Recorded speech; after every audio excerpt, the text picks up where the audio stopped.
Ladies and gentlemen, good evening. We will make a start.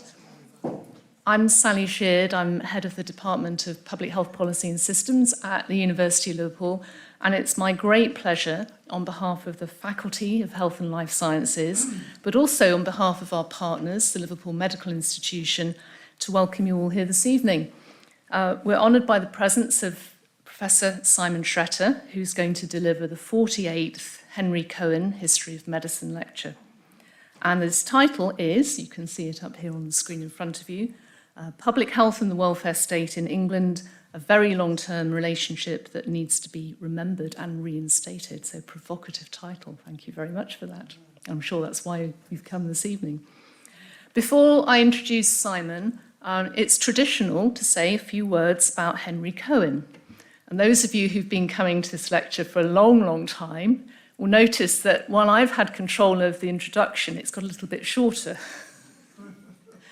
But I think Lord Cohen was very proud of setting this up. We're very proud that we've continued it. I wonder what he would think of the Royal College of Physicians now having a home here in Liverpool. I think he'd be equally proud of that. So I'm going to give you a little bit of context. So the first History of Medicine lecture was held in 1972. And Lord Cohen's life was inextricably bound up with the development of Liverpool's medical school. He was born in 1900 in Birkenhead and educated at Birkenhead Institute before coming to the University of Liverpool to study medicine. He appears to have been an exemplary student.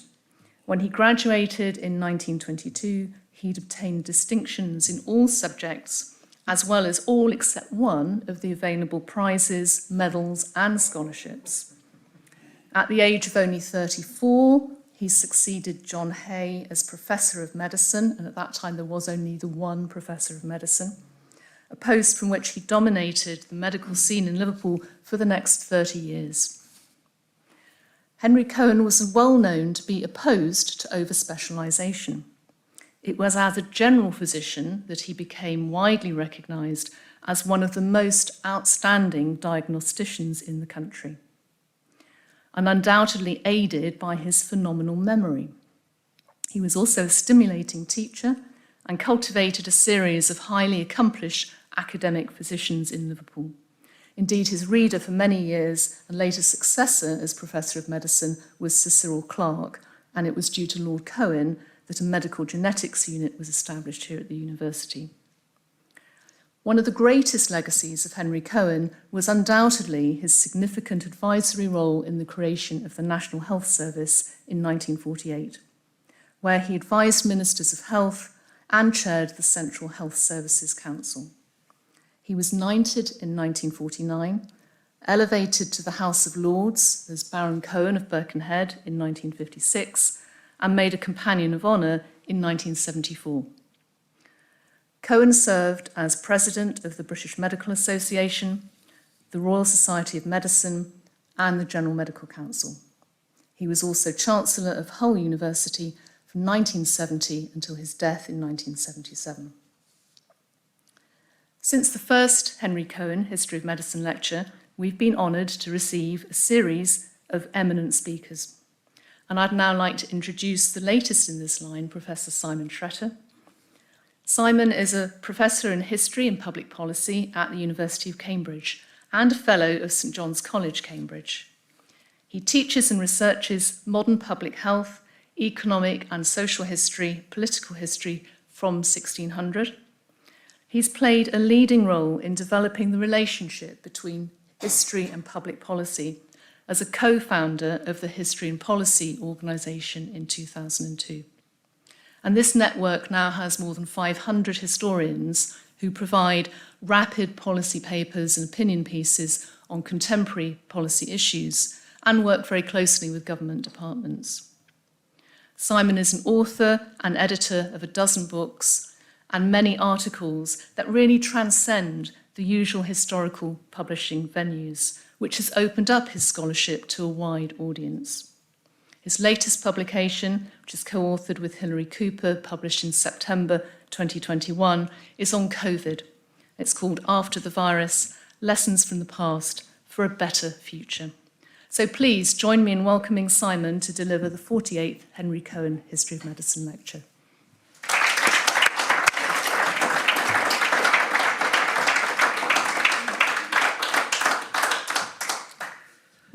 Thank you very much, Sally, and to your committee for inviting me. It's an enormous pleasure to be here in this fantastic building. I'm sure the Royal College of Physicians in London must be getting rather envious of it. It's quite something. Having this kind of rock band monitor in front of me is great. Makes lecturing so much easier. Today I'm going to be talking about the title, Public Health and the Welfare State in England, a very long-term relationship that needs to be remembered and reinstated. So what do I mean by this? Well, what's this? Keep going, right.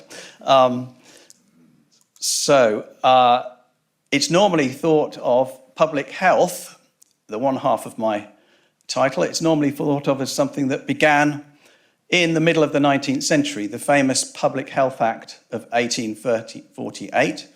And indeed, here in Liverpool, you have the proud record that William Henry Duncan was the first ever medical officer of health of any city, appointed under the terms of the 1846 Liverpool Sanitary Act, which the town took through Parliament at its own expense, having been shocked at Duncan's public lectures to the local literary and philosophical society. And there's a quote from the council's minutes that Liverpool, so far away from one of the healthiest as they had thought, is actually the most unhealthy town in England. In the era before William Farr and others had begun to develop demography, contemporaries thought that Liverpool was a town full of children and youngsters, so it must be healthy, it must be prosperous. Of course, they didn't have the life table analysis to realise that they were seeing lots of children on the streets, but they weren't seeing their brothers and sisters who were underground already. So public health is considered to be this movement, this important thing that begins in the middle of the 19th century. It further acts in 1872, where Liverpool gets its Port Sanitary Authority, which Sally has written ably about, and 1875, the big Consolidating Act that then stays in place for the next 60 years after that. These are considered to be the sort of heroic period of public health.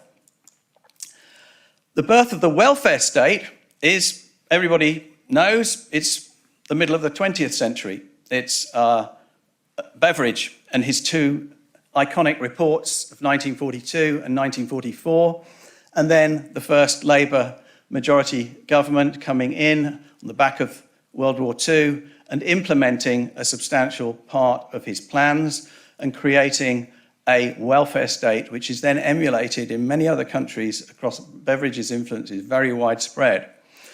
So our kind of current understanding is that public health is a 19th century phenomenon. The welfare state is a 20th century phenomenon.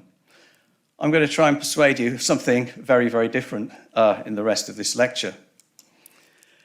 State-mandated protection of public health begins at least 270 years before the 1848 Public Health Act. 1578, plague orders by Elizabeth I. These were directives in council to local authorities to deal with the plague. 1592, the bills of mortality that have been collected already for several decades, warning of the coming of plague. But the interesting thing in 1592 is they are now published and put up in public. So they're trying to change people's behaviour with this information. So this is a public health strategy, a public health approach. And then finally, the really key one, if you're not yet persuaded, is the 1604 Plague Act. This is a parliamentary statute. Now that is, that's exactly what the 1848 Act is and why it's so important. This is a parliamentary statute putting into law that it is now a felony to be caught wandering abroad with an open plague sore. In people Households with infections are to be marked with a red cross on their door, and there is to be a 24-hour watch mounted on them to ensure that the infected do not come out into the community. And critically, something that this government hasn't fully understood several hundred years later, if you are going to get people to socially isolate and not go out to work and earn a living, you have to support them. So this act makes provision for local communities to tax themselves in order to feed and support those Red Cross households so that they can remain isolated and not infect the community. So this is public health, I put to you, very much in action a long, long time ago. Even more significant, these public health acts, particularly that 1604 Plague Act, is actually nested inside a prior welfare statute of crucial importance. This is something that's not sufficiently appreciated except by early modern historians of Britain. England, it is England initially, not Scotland, not Ireland. It does apply to Wales, but it comes more slowly in Wales. But in England, there is a unique institution created at the end of Elizabeth I's reign. It's a statutory system, 2 acts for the relief of the poor, 1598 and 1601. These are very, very important. The reason why they work, why they actually, as I'll demonstrate to you in the next few slides, the reason why they work is actually the Tudor monarchy and Parliament have been working at this for 6 decades by now. Ever since the Reformation and the dissolution of the monasteries, they've been scratching their head, trying to work out how do we protect, how do we enable the poor particularly when prices are high, how do we best protect them? They've tried all kinds of things over 60 years, including previous Poor Law Acts which didn't work.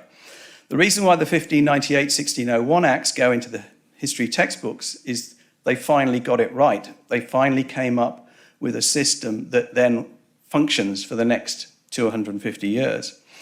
The fundamental principle of this law is it is now illegal for anybody to starve, and designated authorities are responsible and culpable and can indeed be criminal action can be taken against them.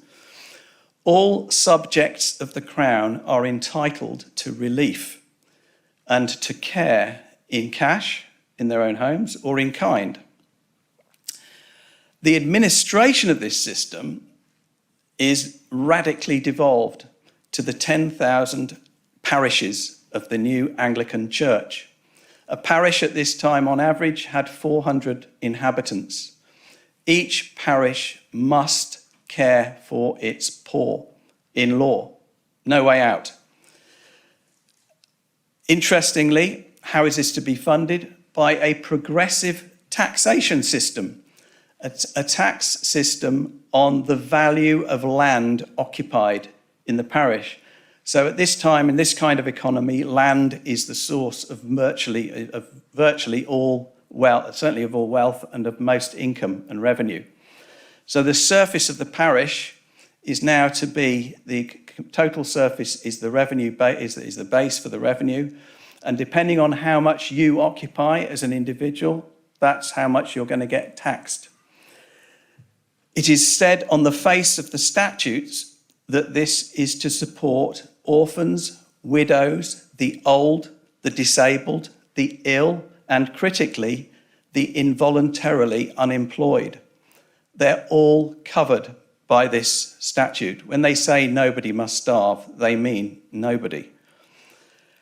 Justices of the Peace, which is an institution that's existed for 200 years by then, resident in every locality, are there to monitor the efficiency of the overseers of the poor. And if A poor person feels they've been hard done by. You know, the overseers won't give me my money. Look, my leg's lame. I can't do my work. They have the right to appeal in person directly to the justice of the peace, to go to them, say, I'm being hard done by here. And the justice of the peace must respond, because the justices of the peace are in turn overseen by the circuit judges, which go all around the country, coming out of London from the high courts, and are monitoring the activities of the JPs to make sure that the common law is, you know, the statute law is the common law of the land. Consistency is occurring. Now, how do I know this and the other things that I'm going to tell you in the next few slides, and why perhaps don't you know it already? Well, I'm not going to read all these are amongst the most important history books that have been written since the late 80s, which I am basing my presentation to you on. Colleagues, early modern historians who have written monographs, massive, there are many, many more than this. These are simply the most perhaps well-known and important ones. Masses of articles, they've done lots of hard work. They have overturned a previous dominant historiography, which is due to the Webbs, the Fabians, Beatrice and Sidney Webb, wanting in the 20th century to argue for state socialism.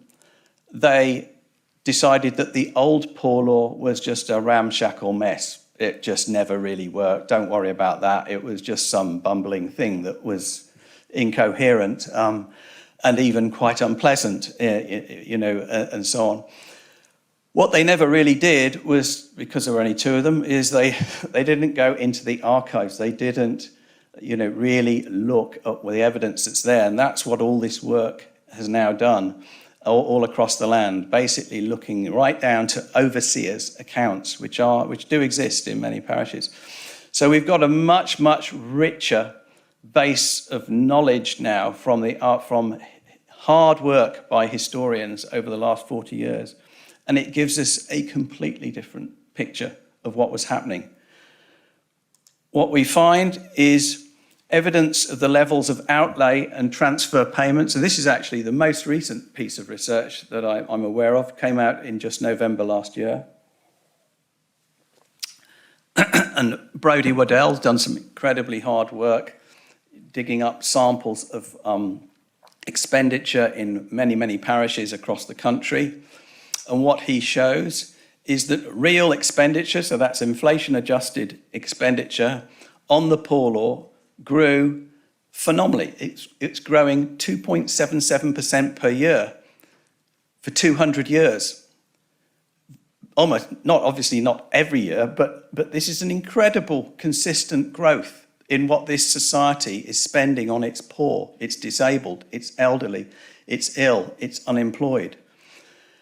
The welfare system was growing faster than the economy, which is growing, and it's going faster than the population growth. It's doubling as a percentage of GDP, which of course itself is a moving target, is growing in this period. But the amount being spent on the poor law is doubling as a proportion of the total pie every 50 years, such that by the time we get to 1800, it's getting close to 2% of GDP. 2% of GDP doesn't sound much to us today when we're used to hearing 40% of GDP spent on public sector, but 2% of GDP was stratospheric in early modern Europe. Only Holland gets anywhere near this, and Holland is the richest country in the world in 1600. No longer in 1800 because it's been overtaken by England with its poor law. Holland doesn't have a universal poor law. What does that mean? Well, in 1802 to 3, after two of the most expensive years in our modern history, in the Napoleonic Wars, grain prices incredibly high.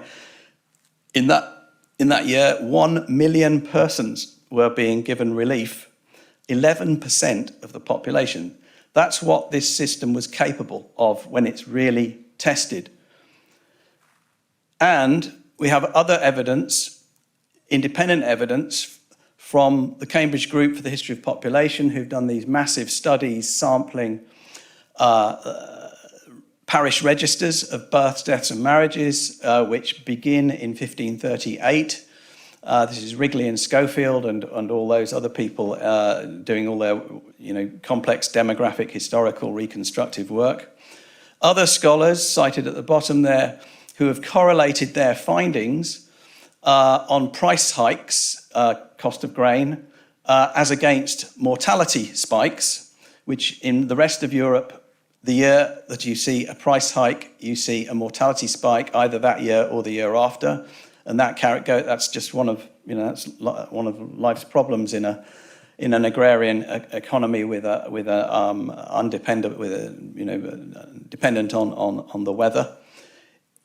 The last time we see a correlation between a price hike and regional scale mortality is 1623 to 4. Nothing after that. So the English population with its poor law is free from the insecurity of famine over 150 years earlier than anywhere else in Europe. That's an extraordinary achievement, and it's giving the population a kind of ontological security which is just unimaginable for the rest of Europe at this time. So we've got lots of evidence, and I'm just giving you a bit here, that this system really functioned, and it functioned at the bottom line. It kept people alive when the chips were really down, when the prices were going up. The 1690s, for instance, is a horror show across Europe. No sign of it in England in terms of mortality. At the same time, England, in this era of the old poor law, the period from 1600 to 1800, experiences the most extraordinary demographic growth. There's strong population growth. Population doubles in this. Don't forget, this is before the steam engine. This is before the kind of story of the Industrial Revolution and so on. These are the 200 years before that. So population doubles. But the thing that's really extraordinary is exceptional urbanization. So that graph you're looking at, 1600 on the left, 1850 on the right. The line along the bottom is France, the population of France, showing that it's the proportion of its population living in towns of more than 5,000 inhabitants hardly changed before 1800. And that would be true of virtually everywhere in Europe at that time. The line across the top is Holland, Golden Age Holland, by far the richest and most advanced economy in the world in 1600. 30% of its population urban, because the proportion of your population that's urban is is probably the best measure we have of how advanced and sophisticated an economy is at this time. Most economies are just basically agrarian. So if you can afford more and more of your population to be urban, that means you've got a much, much higher proportion in high value added activities rather than just on the land. England's population growth in this period is phenomenal. The proportion living in towns of more than 5,000 grows by 3.5 times. There's nowhere else in Europe even anywhere near that. Even Holland itself, despite being so advanced, doesn't improve it's just fairly static. So the poor law is allowing young generations to leave their rural villages without worrying about who they're leaving behind. Mum and dad, when they get old, they're not going to starve. They're going to be, the collective community of the parish is there for them, and that facilitates the individualism of the younger generation to go off to the towns, to go off to where the new jobs are. And this happens on a scale in England that's just unique, unlike the rest of Europe. So we've got a public health and welfare system that are really doing extraordinary things. Population growth rate is at its absolute fastest between the 1730s and the 1830s. The population grows from 5.5 to 13.5 million across that 100-year period. The proportion urban rose from 20% to 40%. Now, all across Europe at this time, urban populations are high death rate places. It's notorious, endless generations of historians and urban demographers have shown this. But England somehow, massive population growth doubles the proportion living in towns and cities, and yet its expectation of life at birth actually increases substantially from 35.5 to 40.5. So this is, this is a phenomenon. So there are definite, we can point to evidence of protective public health contributions of that poor law system. So just as today, the universal poor law system and the public health system are very closely intertwined, and they're working for the population very effectively. You don't just protect the population from famine, starvation by having a poor law system, but you also prevent dearth-related movement of desperation. It's very, very well known that most deaths that occur in famines are not due to starvation, they're due to disease. The diseases of stress, hygiene, sanitary diseases, and infectious diseases. I mean, the absolute classic is typhus, of course. So populations that are stressed out, having to leave their familiar environment because there's no food and search for it, go maybe miles, often in Europe at this time, rushing off to towns because that's where the granaries are, and bringing with them their diseases and so on. This simply does not happen in England. There is no need to leave your parish when the prices rocket up, because the poor law overseer is going to pay you in cash or give you food to keep you going. So this is having an extra effect, not just preventing famine mortality, it's actually preventing infectious disease mortality in stress times and stress periods. Effective measures against smallpox. We've got new research from my colleagues in Cambridge, Romola Davenport and three other authors who have demonstrated that from 1760 onwards, we can see in many parishes, not all, but in many parishes, they are funding and organising effective inoculation campaigns against smallpox. It's not vaccination, that's coming later in the 1790s, it's inoculations, not as efficient and effective as vaccination, but certainly does a decent job. Smallpox, of course, the biggest killer of people aged 5 to 10 years old. So to be able to work effectively against smallpox is making a significant influence and probably is contributing to that improvement in life expectancy that we just saw. They are also isolating victims. They're not only inoculating, but they are repurposing pest houses from the era of the plague and using them as isolation fever hospitals, as we'd call them later. And that's also demonstrated in their research. And there's generally providing of medical treatments for the injured and for fevers. If you've got a statute that says you have to look after the ill and the elderly, then, sometimes you are going to try and use your best medical advice to help them. And quinine, for instance, against fever was not a cheap drug at that time, but there is research showing poor law authorities prescribing it. And there is health and social care in our modern terminology for the ill and the elderly.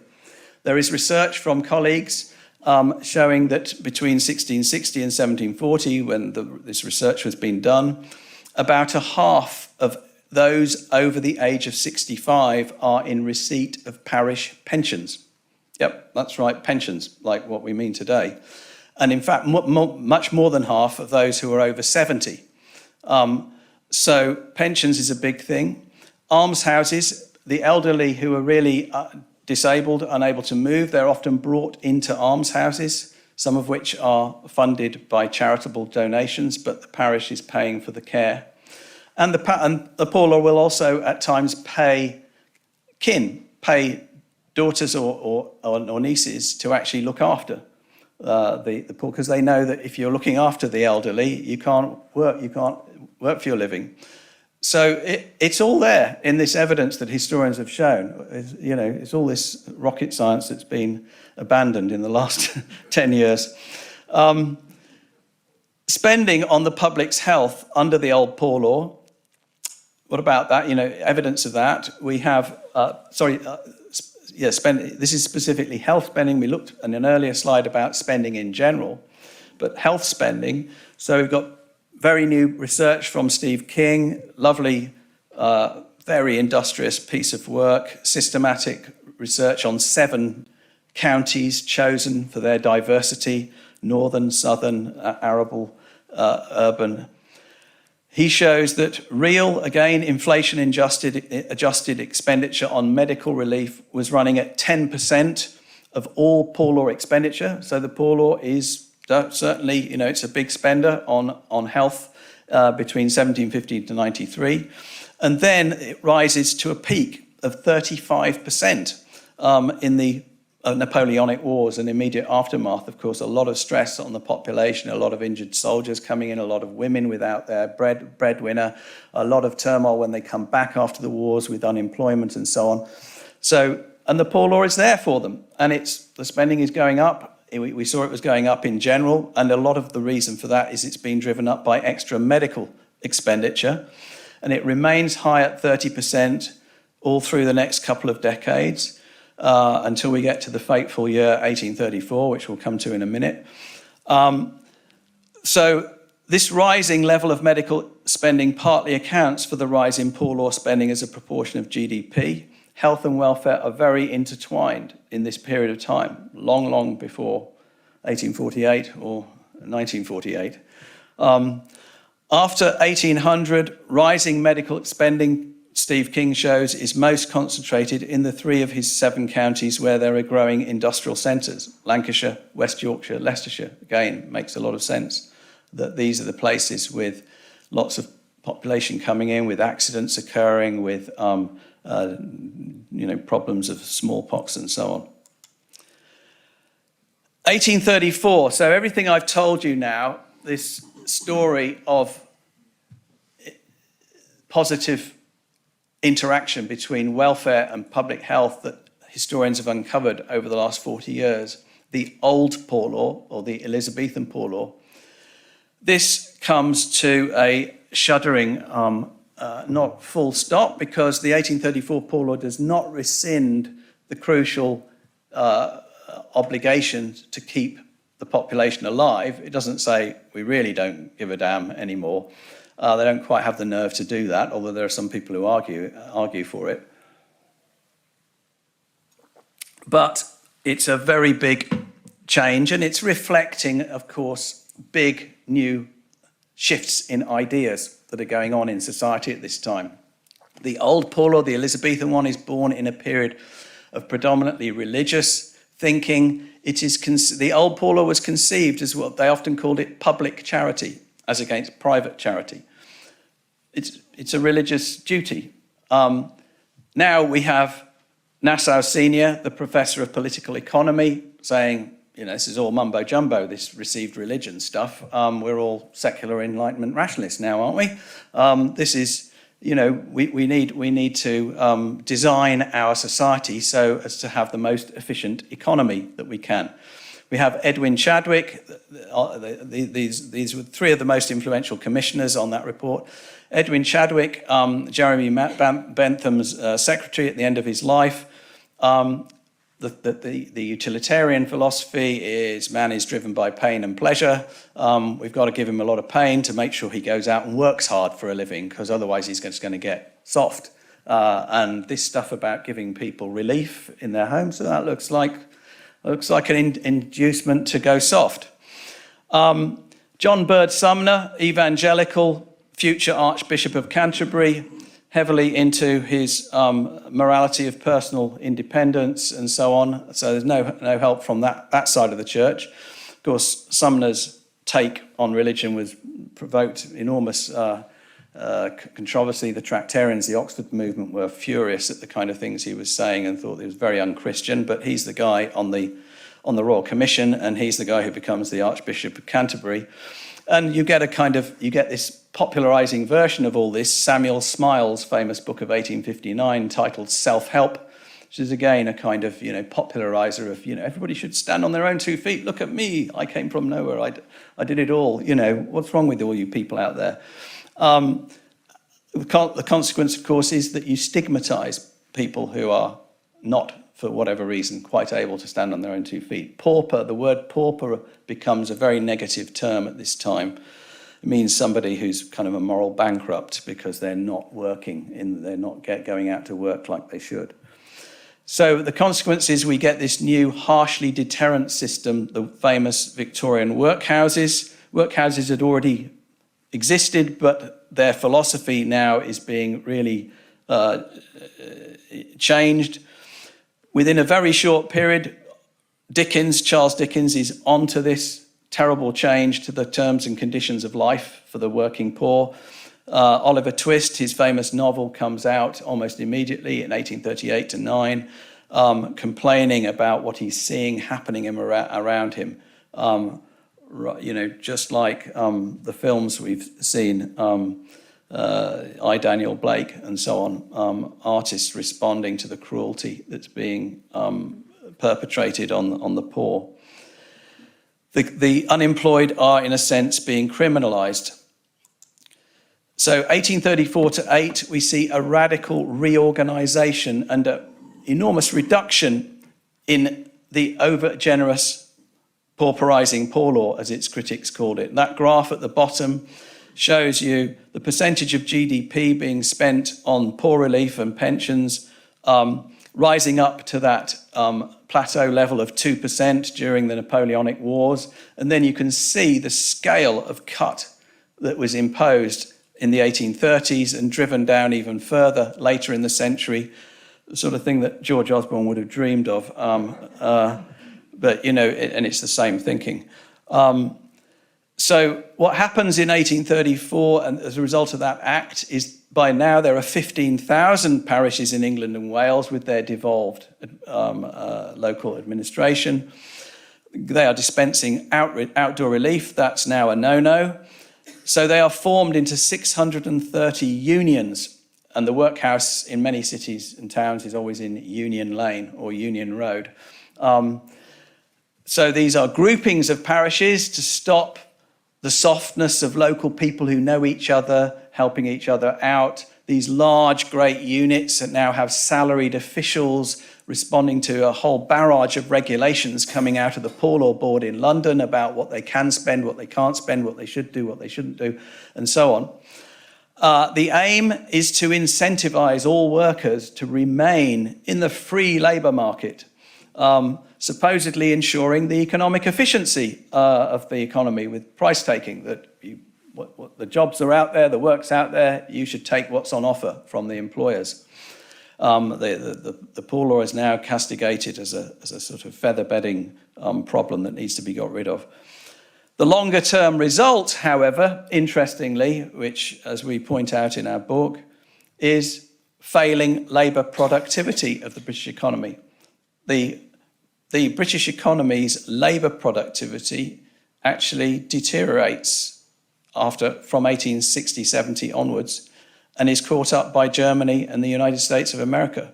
So having been way out ahead because of the steam engine and getting such a start on everybody else, as you've seen in the earlier slides, the British economy's labour productivity lags badly. That's what you get out of the new poor law and the workhouses.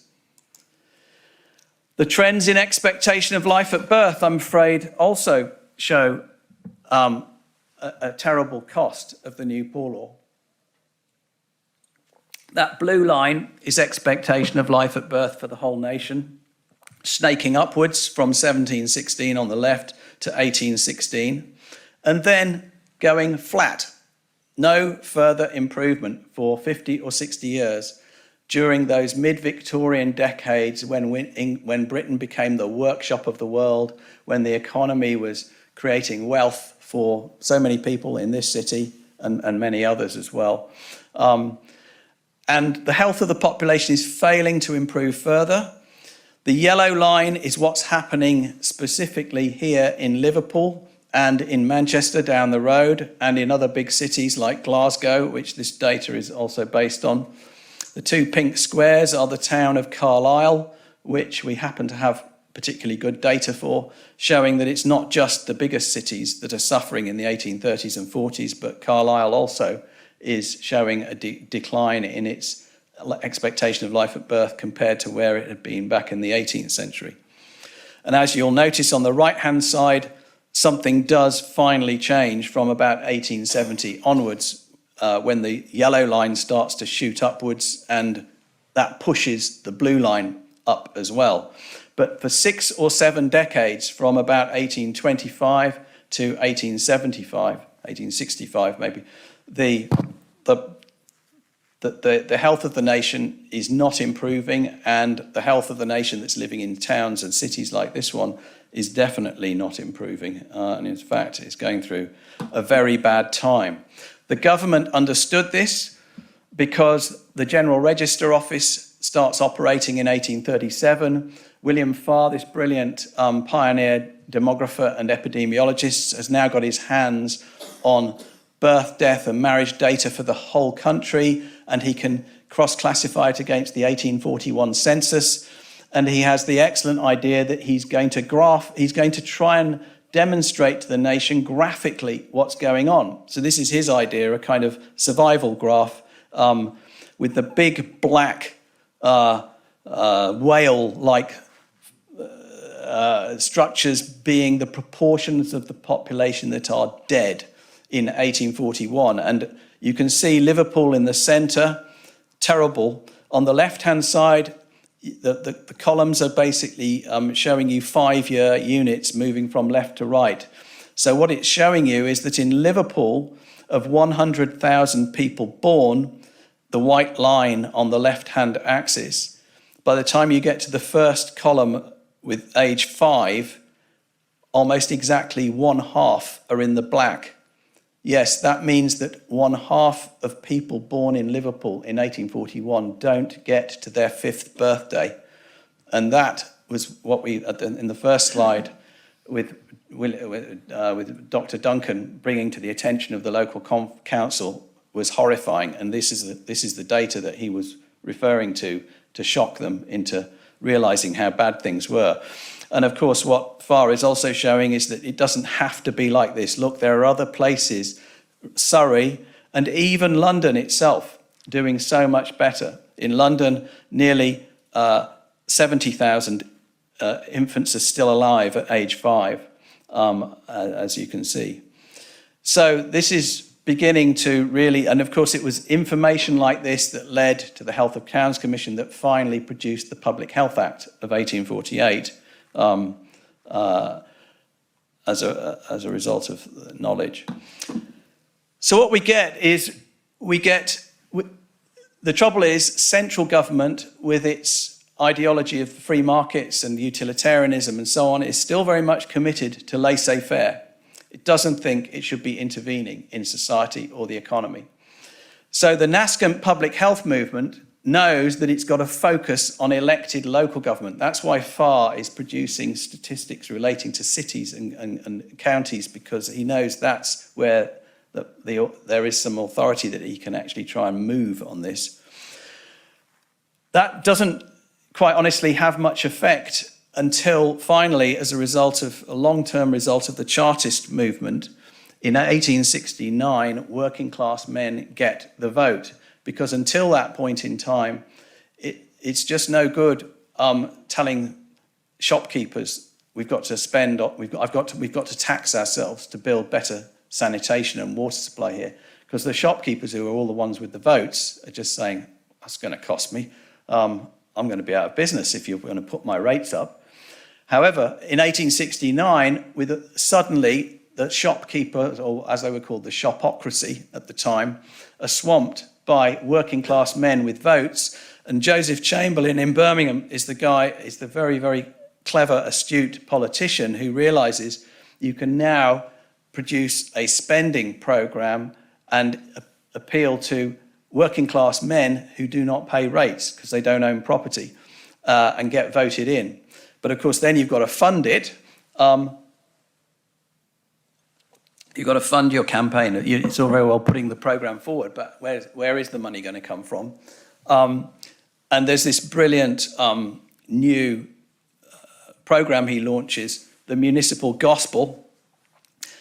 The idea is public ownership of local natural monopolies of gas, water, and transport, and then eventually electricity. Now, Parliament, committed to laissez-faire economics, is at least fair.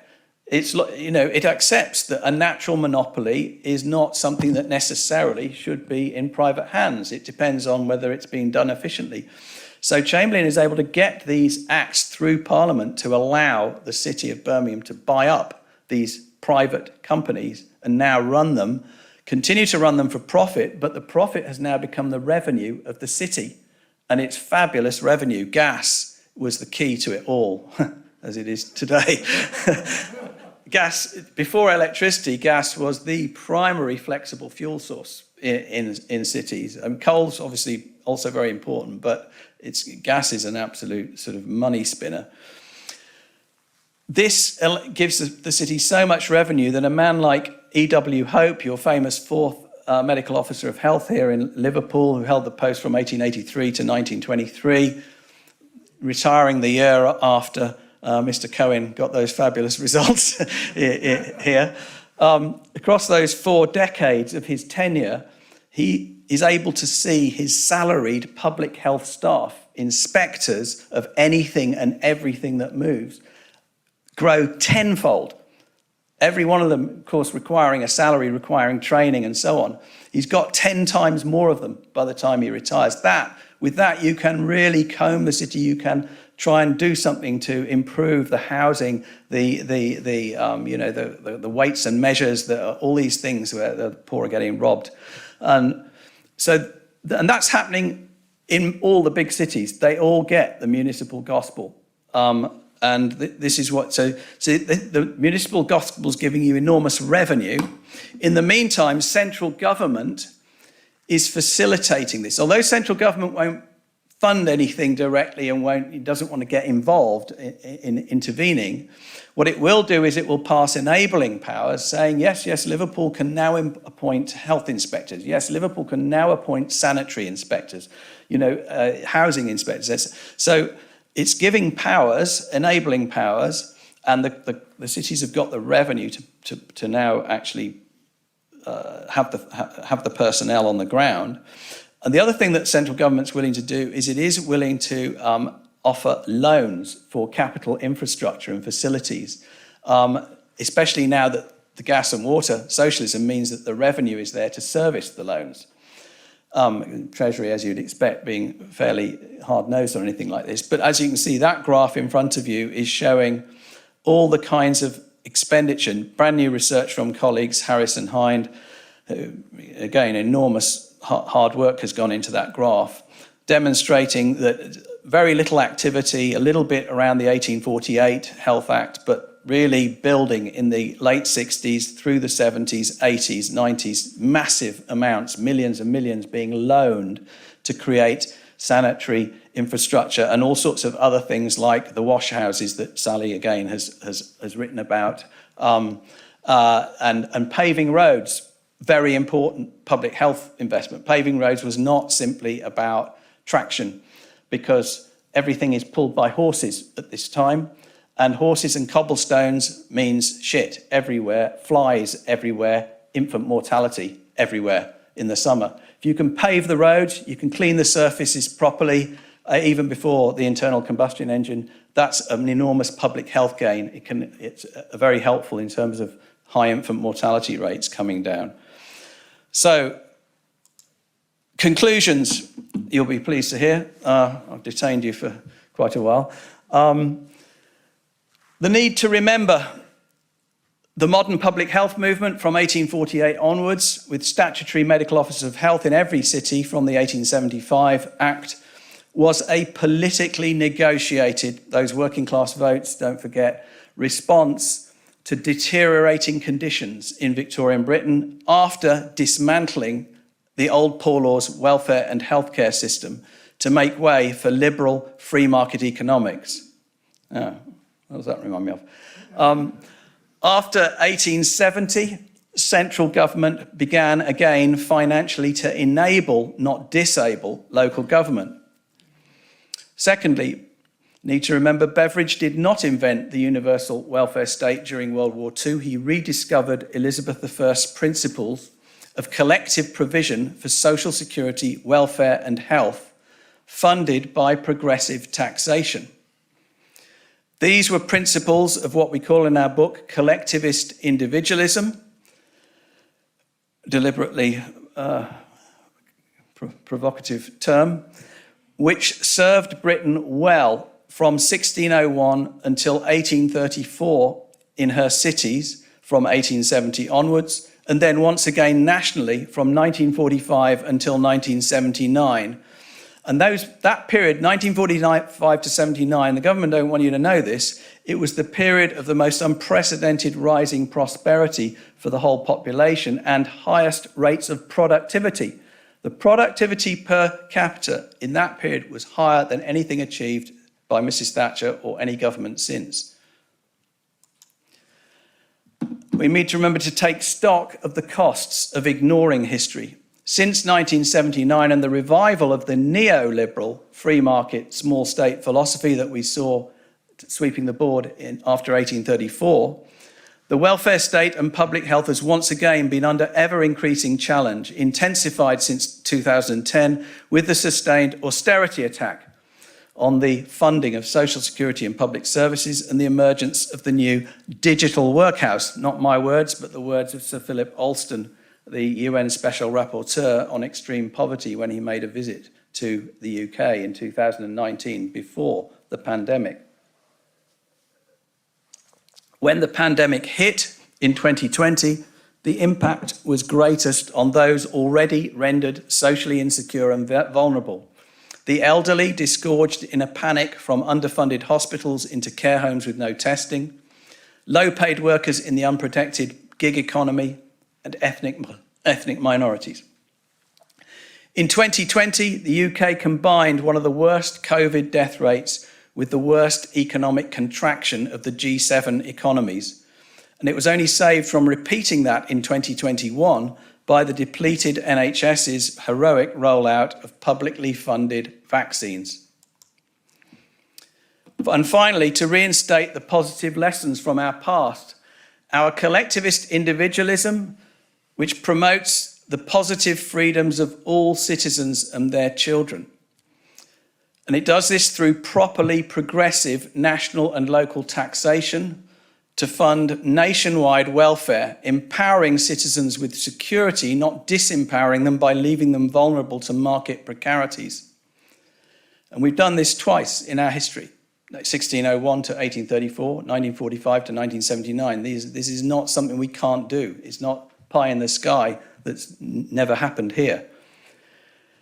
We need activist, well-funded and accountable local government energising civic society and local economies. And there's a model of that not far from here, the Preston model, which has been pretty extraordinary.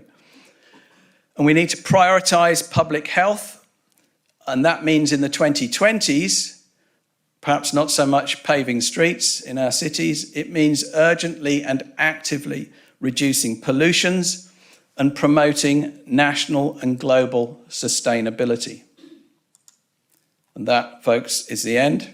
If you want more, there's a book that you can pick up and have a look at. Thank you.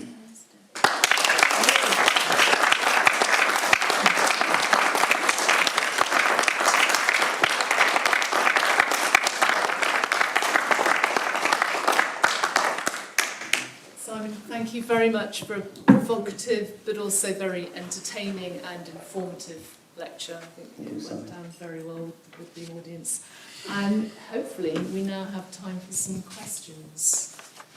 Peter, first one. Thanks very much, Peter Calverley.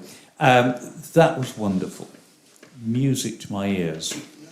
Along with friends, we visited the Ripon Workhouse, which I strongly recommend anybody to go and visit, which is a wonderful local trust, and it's got a terrific amount about the history, particularly from 1834. So I was aware of that part of your talk. What I was less aware of was the poor law that preceded it and the economic consequences. So fantastic talk, wonderful. What I was wondering is whether the economic modelling, Homo economicus, that dictates and provides so much of the underpinning theory of the neoliberals, takes account of the longer time scale that you're talking about, and whether you're aware of anybody trying to change that balance, to take a different view of the calculus. Because sometimes, if you can't, the argument Malthusian like, it's, you know, these are the numbers, you've got to believe it, you may not like it, but this is what you've got to do.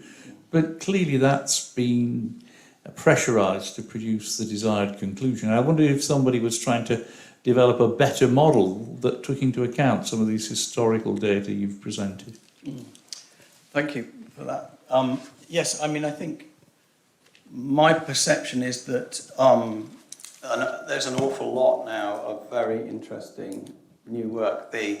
Within the sort of even the mainstream of economics, there's been something called institutional economics for quite a long time now. Douglas North is reckoned to be the sort of seminal thinker there 30 years ago, basically saying that economists need to pay much more attention to institutions, and that institutions do, after all, change. They don't just get stuck in one thing.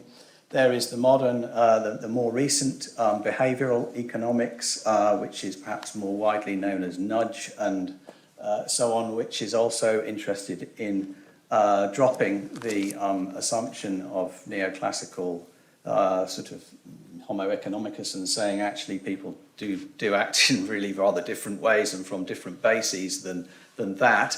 And you know, let's see how that looks if we start working with that.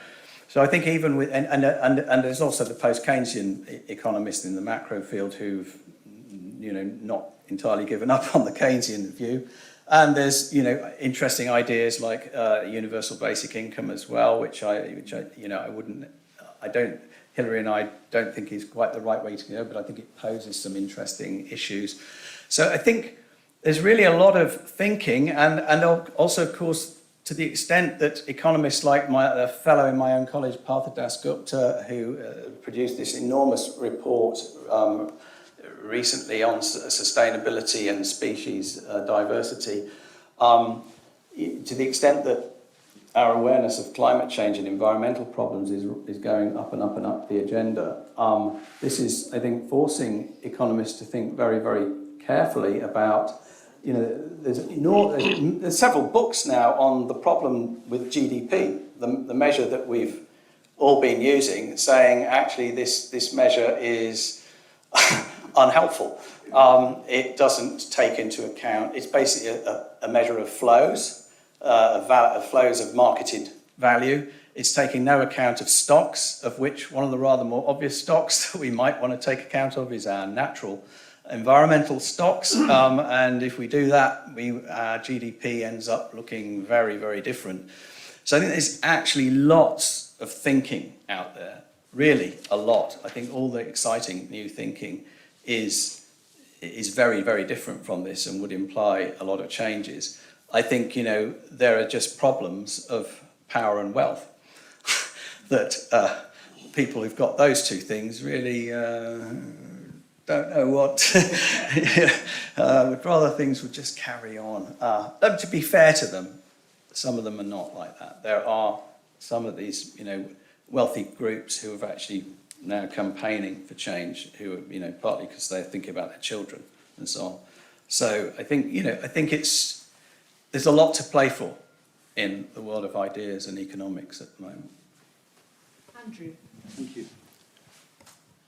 Simon, thank you very much. That was an absolutely mind-changing lecture. To take you back to the start of it, and you showed the model of the Elizabethan poor law. Mm.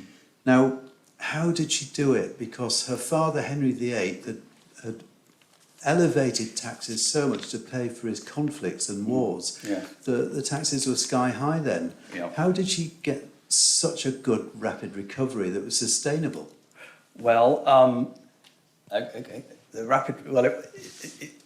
it's a recovery that plays out over 200 years on that graph. I mean, I think that the issue of the taxes and so on is interesting, that she's laying a charge on the occupation of land, and there was quite a big argy-bargy at the time about, was this an additional tax on land ownership? And it was agreed, and that was not clear in the statutes. And eventually, over about 30, 40-year period, it was agreed in law through various cases that actually, no, it was a charge on land occupation. In other words, so if a landowner is, as most of them did, is, his land is tenanted out, it's the tenant who will pay once, that the landowner won't pay again by virtue of being the landowner. The tenant will pay it. And the thinking there was that, well, the landowner is going to have to reflect in the charges he can make on the lease, he's going to have to reflect the fact that it comes with this new extra cost on it now, that you've got to pay your poor law. So that's the way it worked out in practice. And the other point, of course, is the 1590s were a very, very fraught decade. Terrible harvest crises, still fears of Catholic invasion and so on. And there was a real sense of crisis in which that 1598 Act went through. And then the 1601 was really tidying it up a little bit, not an awful lot. So I think that a crisis was also helpful, but also the point I made that these ideas didn't suddenly pop up in the 1590s. They've been working away on them, and slowly the House of Lords, for instance, had thrown out something quite like this back in the 1570s. It was bit by bit, they kind of were being dragged to sort of say, okay, we're just going to have to bite this bullet and do it. And in 1601 they do. Ian, next, please. Thank you. Wonderful, fascinating talk. Two short questions. One is average life expectancy obviously hides a lot in the middle, and I was wondering whether health inequalities and the differences between the rich and poor narrowed in those 1700s and then widened again in the 1800s. And the second question is whether Liverpool's poor performance, as it were, in the 1800s was in any way affected by the potato famine and the influx of the Irish. Sure, yeah. No, but the evidence that we have at the moment is that the differences between rich and poor don't seem to be what's really going on until we get to the middle 19th century. At that point, you can start to see divergences, partly because medicine and medical treatment and care becomes a bit more effective, although not for child. There's this oddity to that the middle classes, by affording medical men at childbirth, were actually, unfortunately, because of lack of proper understanding of antisepsis, their wives were actually suffering higher mortality. So not in all ways. What was the second question? Was the influx of Irish? Yes, Irish. So that data that I presented you might, if you were very fast, you would have seen in the bottom line it said this was even before the famine crisis, because it's actually data that referred to the early 1840s.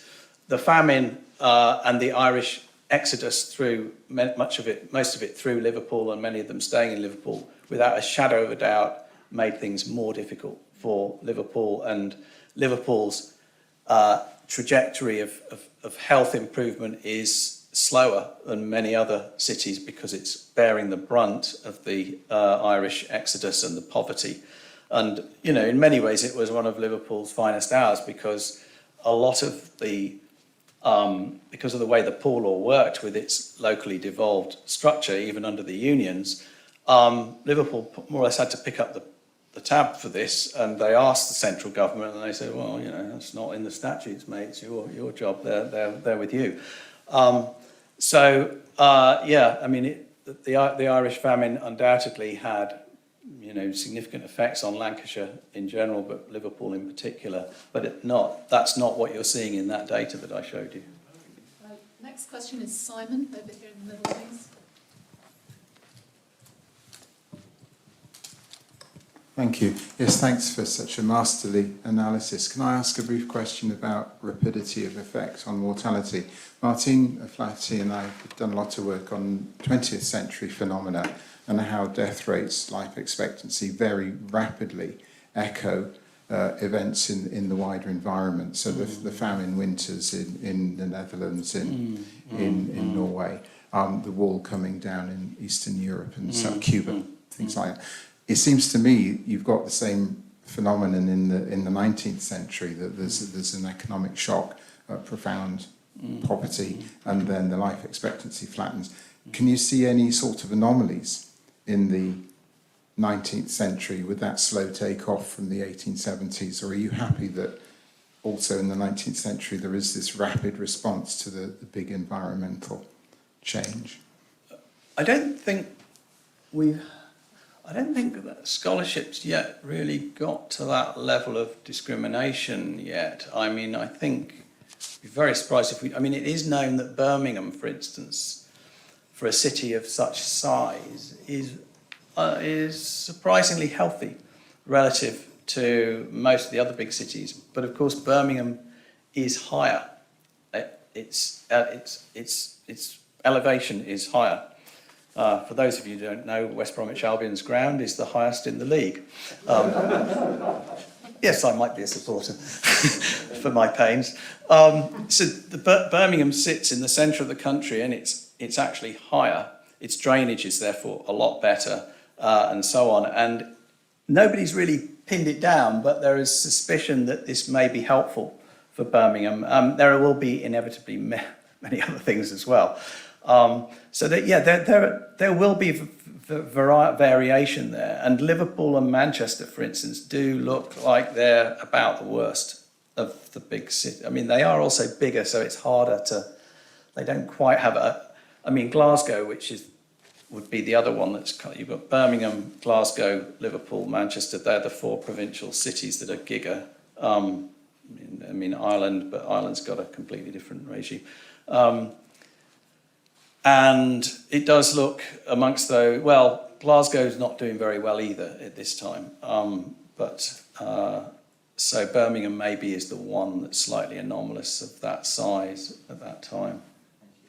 I've got two more questions, but we need to make them relatively brief ones. So next, please. Hi, it's Pete Clegg. Really enjoyed your talk. We hear a lot about levelling up at the moment, and obviously there's rich parts of the country and poor parts of the country. You've alluded to a bit. How was that managed, and how did it stop this becoming a poll tax of, taxing the same thing for very poor areas of the country? You've already alluded to a bit with Liverpool. Yeah, you mean how did they do it in the past, or how do we do it now? No, how they did it in the poor laws. Well, the poor laws. Okay, so. Because it was a tax on the value of land occupied, there was a kind of, that meant that it was really on that parish. But, except there was also a provision in the statute that the magistrates, justices of the peace, could actually call on the 100, which is an ancient division of the country, meaning about another dozen parishes could be brought in. If a parish was really struggling and the justices of the peace were convinced of it, then the resources of a wider group could be brought in. And it also provided that if absolutely necessary, the resources of the entire county could be called on if needed. And I don't know of any research that has systematically investigated that. I mean, I do know that it happened occasionally to go to the 100 level. I'm not sure I've heard of any going to the county level. So there was a possibility. You basically you had to do it within your parish if possible, and that what this thing is also doing, as I alluded with those extraordinary figures of urbanisation, it's also enabling labour migration, because, as I said, one of the main reasons across the world, the third world in particular, why when the only security you've got is your little piece of land to hang on to, you don't want to lose your younger generation, because then you can't till it, you can't work it.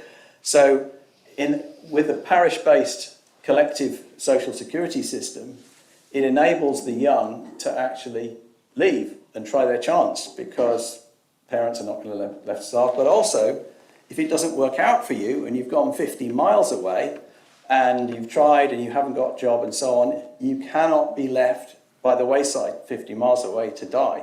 You have to be brought back, called removed, back to your parish, and then you can start again if you want to. So it's actually facilitating it's facilitating the movement out of depressed areas, depressed parishes, into the places where there are jobs, which is another, I'm not saying that Elizabeth I and her advisors foresaw all of this and had it all worked out, but it's the way historians have demonstrated that how it actually functioned. Thank you. Final question is from John, if we may. Let's see.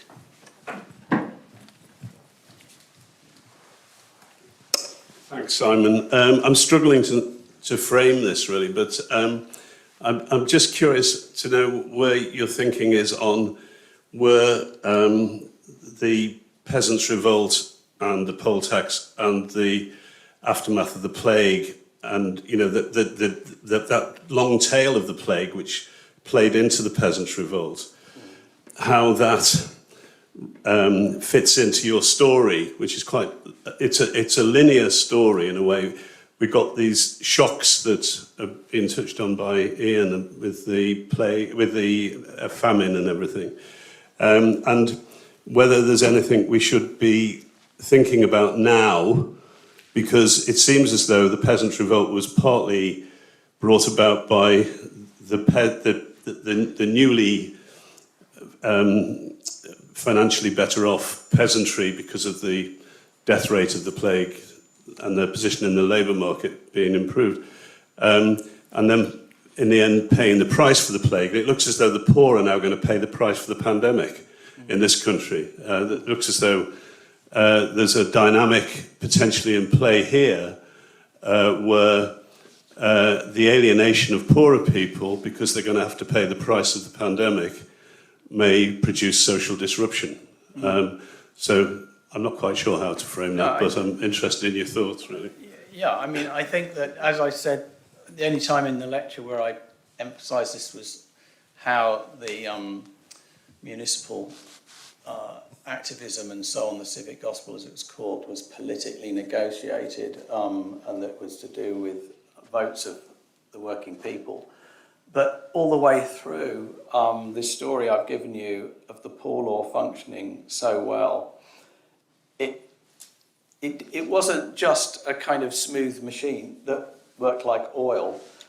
Particularly in towns, there's lots of evidence of protests, occasionally rowdy protests, calling on the justices usually to actually sort the millers out and to make sure they weren't engrossing, they weren't raising prices and so on. So, but the poor law provides this enormously important structure of entitlements and also of the duties of the collectivity and the justice of the peace, so that what historians have basically said is that these protests and rebellions and breaking of windows and rough music and so on, it's scripted. It doesn't go kind of wild and insane because they know their rights and they're basically insisting on them, and they're saying, "Oi, this is the law. You cannot let us go like this."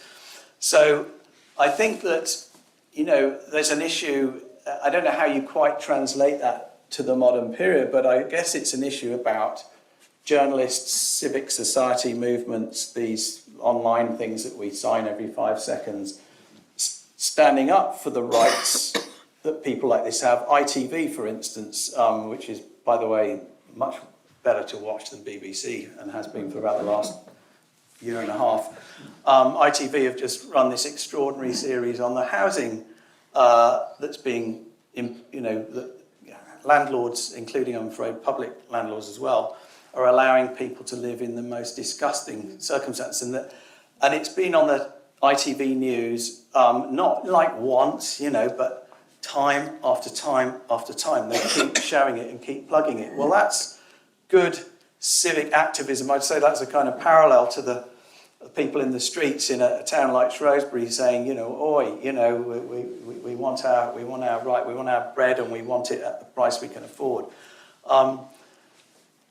I think that, you know, direct action as well has its place, hopefully still, after the latest piece of legislation from the government. That's been a very important part of our history, and it's something that we also need to draw on. But yeah, I mean, I think at the moment we have a government that, you know, says a lot of nice things, but you've got to look at what they actually legislate and do, and they're not doing the right things at the moment, not for the poor. And it looks like this pandemic in, you know, the children of the poor and their education, the housing of people, the overcrowding and the poor jobs. These are things that have got to be addressed, and there is no, you know, it's political action and struggle is the only way of dealing with it. But we do have this history of it having happened since Wat Tyler and so on, you know, and it's an important part of our history. I'm now going to ask Professor Graham Kemp if he would like to do a vote of thanks. Thank you. Edge to the microphone. Thank you very much. I'm Graham Kemp. I'm a professor in the University of Liverpool. Usually describe myself as a clinical academic of a slightly abstract kind. I'm delighted to have been asked to propose a vote of thanks on behalf of the University of Liverpool and our partners at Liverpool Medical Institution. It's been an honour and a privilege to have Professor Szreter here in Liverpool to give the 2022 Henry Cohen History of Medicine lecture. It's wonderful to see these lectures back in business, and this, I think everyone will agree, has been a really excellent one. You've done a fantastic job of explaining a fascinating, complex, not very well understood history with, you know, political relevance and real human resonance, I should say, as well. And for the challenges of our own times, which we're apt to think are very unique and unprecedented, aren't they? That's a kind of habit of thought we fall into. And I think this is one of the key things that we citizens need our historians to do. Thanks to the organising team in my own Institute of Life Course and Medical Sciences, notably Pauline Anderson, who'll be very pleased that this has all gone smoothly. Thanks also to the team at the Spine, which is, as we've all acknowledged, a really amazing, striking building. But anyway, thanks again to Professor Simon Szreter, our 2022 Henry Cohen History of Medicine lecturer. And now, Professor Sheard will close by pronouncing the university formula of dismissal. And I think we have to stand. Can I ask you to stand, please? Because this is a formal university lecture in our calendar, we're required to close with our university grace. So I'll give it in Latin first, and then the English translation for those of you who have rusty Latin. Salve sit universitas nostra quod precantes consugamus. So let us rise up praying, hail to our university. Thank you very much for coming.